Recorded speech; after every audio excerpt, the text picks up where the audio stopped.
आज जो मैं आपको सुनाने जा रहा हूँ वो इस्मत चुगताई का अफसाना नहीं है। ये दरअसल एक मजमून है, निबंध है, ऐसे है, बट काफ़ी इंटरेस्टिंग है। लोग तरह तरह की राय औरत के बारे में जाहिर करते रहे हैं। अब सुनिए इस्मत चुगताई की अपनी राय उन सारी रायों के बारे में और औरत के बारे में। उन्वान है औरत। औरत औरत औरत बड़ी अच्छी, बेवफा, ऐसी वैसी और खुदा मालूम कैसी कैसी। हर मुल्क और हर ज़माने में बड़े बड़े मुफक्किरों ने औरत के बारे में कोई ना कोई राय ज़रूर कायम की है। कोई साहब उसके हुस्न पर जोर दे रहे हैं तो कोई उसकी पारसाई और नेक सूरती पर मुसिर है। एक साहब का ख्याल है कि खुदा के बाद औरत का मर्तबा है तो दूसरे साहब उसे शैतान की खाला बताते हैं। एक साहब फरमाते हैं एक धोखेबाज मर्द से एक धोखेबाज औरत ज़्यादा खतरनाक होती है। जैसे कोई ये कहे कि एक काले मर्द से एक काली औरत ज़्यादा काली होती है। किस कदर शानदार बात कही है कि बस झूम उठने को जी चाहता है। अगर मैं खुद औरत ना होती और इन अक़वाल ने मुझे बौखला ना दिया होता तो कहने वाले का मुंह चूम लेती। मुसीबत तो ये है कि इन नामाकूल लोगों ने सिट्टी गुम कर रखी है। और मज़े की बात तो यह है कि जितना मर्दों ने औरत को समझने का दावा किया है उतना औरतों ने मर्दों के मुतालिक कभी कोई कौल अपनी अकल से नहीं बनाया।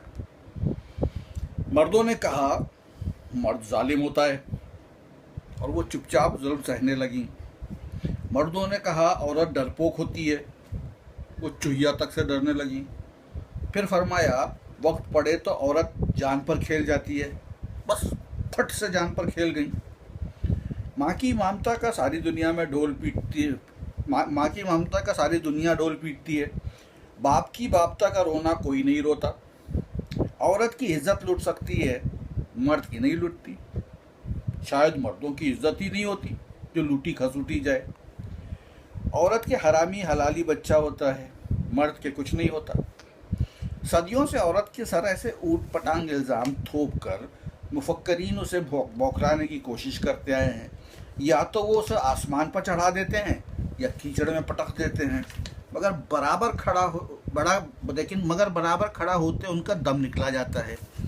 उसे देवी और आसमानी मखलूक बना देंगे, मगर दोस्त और साथी कहते शर्माते हैं। समझ में नहीं आता कि यह एहसास कमतरी है या मुखालफत। आखिर उन्हें औरत की बराबरी से क्यों डर लगता है? वो भी तो इंसान होती है, उसे बराबर बिठाते क्यों घबराहट होती है? क्या मर्द एक घड़ी के लिए भूल नहीं सकता कि बराबरी के लाजमी मानी कमतरी के नहीं होते?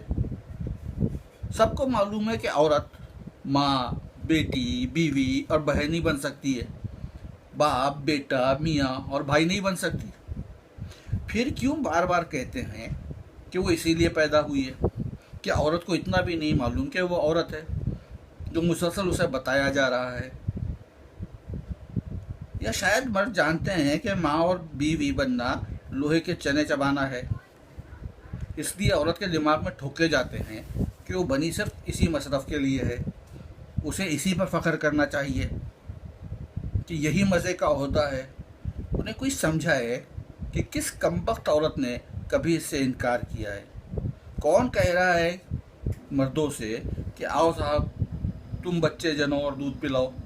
फिर बार बार जताने की ऐसी क्या ज़रूरत पड़ रही है? औरत बेवा हो जाती है तो उसकी चूड़ियाँ तोड़ देते हैं।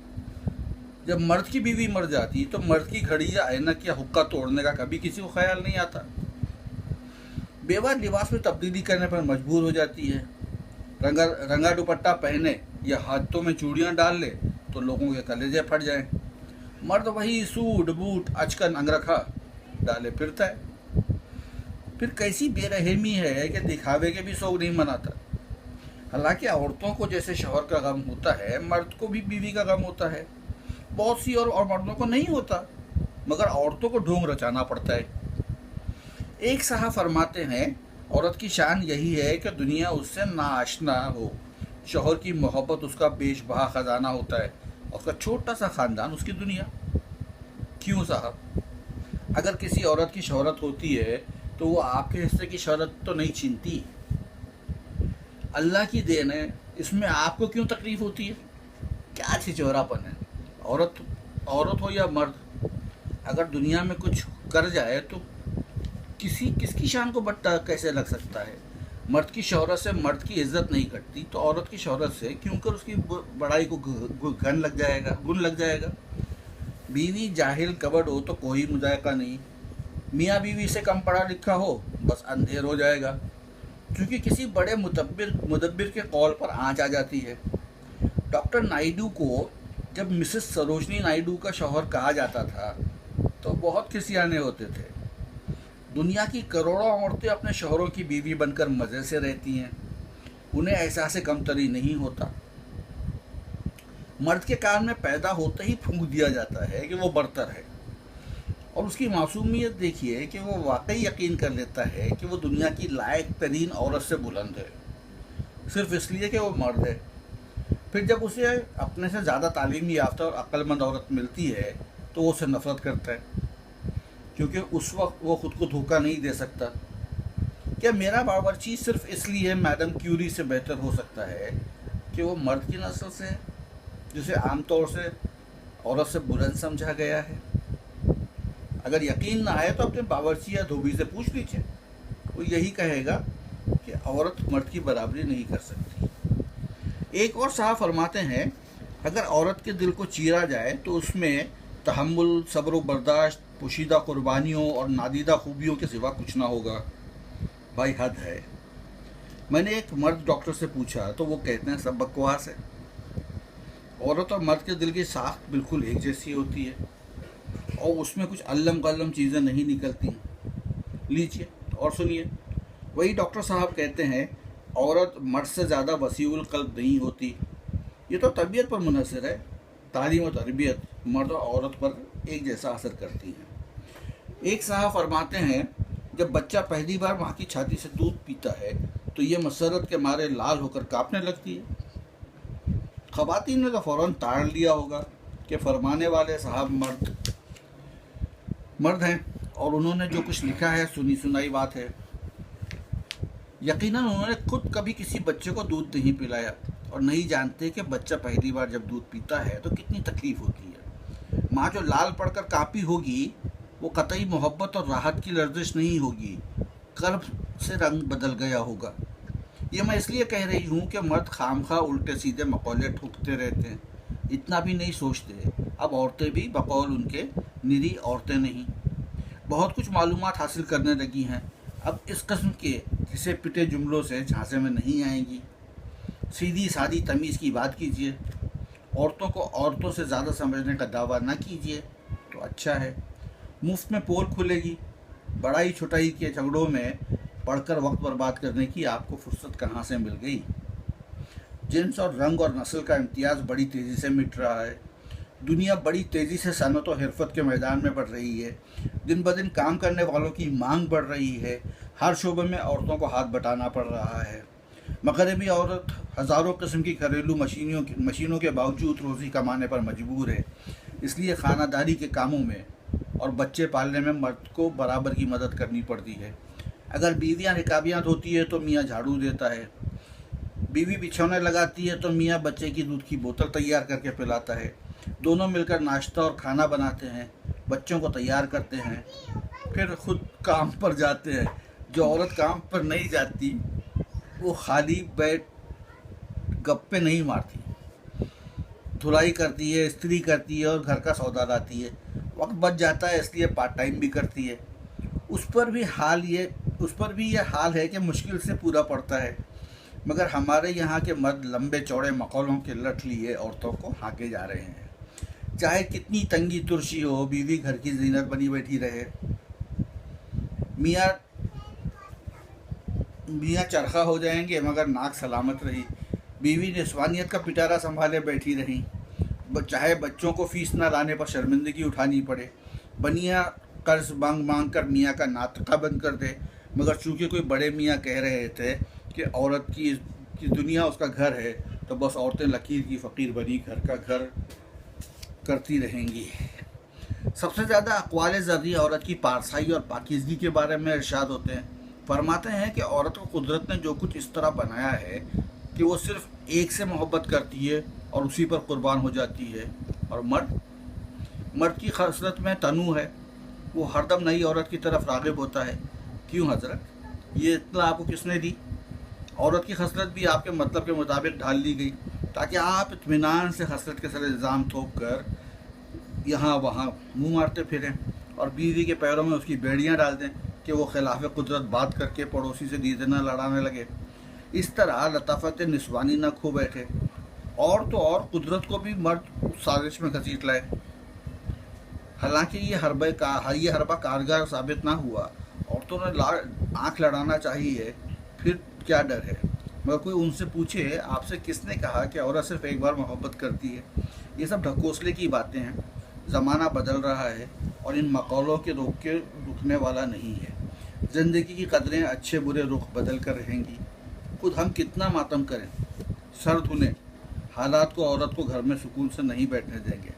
हमें सोचना चाहिए कि जब मजबूरन हम अपनी बहन, बेटी, माँ और बीवी को मर्दों के दोष बदोश काम करने पर भेजने के लिए मजबूर हो जाएंगे, तो हमें उसकी किस किस्म की तरबियत करना चाहिए? क्या हम उन्हीं पुराने अक़वाल के मुताबिक शर्म व हया कायम रखने और हर वक्त निस्वानियत के एहसास में गर्क रहने की तलकीन करें, या ये समझाएं कि जब काम पर जाओ तो अपनी निस्वानियत और नाज नक्शे साथ मत ले जाओ? वहाँ निस्वानियत के बलबूते पर नहीं, अपनी मेहनत से अपना काम करो। बेहतर है कि तुम्हारे साथ काम करने वाले ये महसूस ना करें कि तुम औरत हो, बल्कि तुम्हें अपना साथी समझकर काम पर रखें।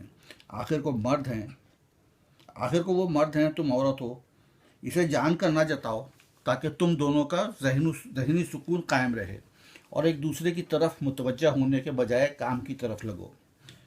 मगरबी ममालिक में औरतें मर्दों के दोष बदोश काम करती हैं, मगर ज़रूरत से ज़्यादा अपनी निस्वानियत का ढोल नहीं पीटती, घड़ी घड़ी मेकअप नहीं करती, बाल नहीं संवारती और डेट यानी दावत हासिल करने के लिए वो तमाम नाज़ो अंदाज इस्तेमाल करती हैं जो अखबारों और रिसालों के ज़रिए तक उन तक पहुँचते हैं।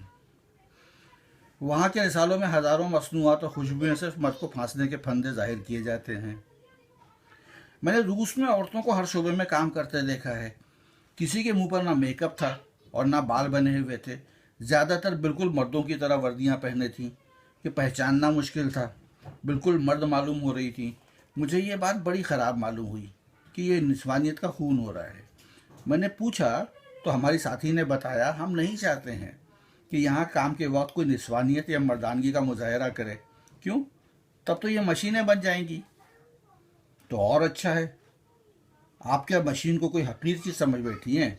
हाथों की बनाई मशीन पत्थर से तराशे हुए बुत से कुछ मुकद्दस है, और अगर वो पत्थर हमारी सुनता है तो ये मशीन हमारी अन्नदाता है, हमें गाय बैल से ज़्यादा प्यारी हैं, क्योंकि इन्हें हमने खुद ही बड़ी मेहनत से बनाया है। अगर हम उन जैसे हो जाएं और इतनी शराफत और ईमानदारी से काम करें तो हमारी ज़िंदगी का मकसद पूरा हो जाए। इन मशीनों में ना तो औरतें हैं और ना मर्द।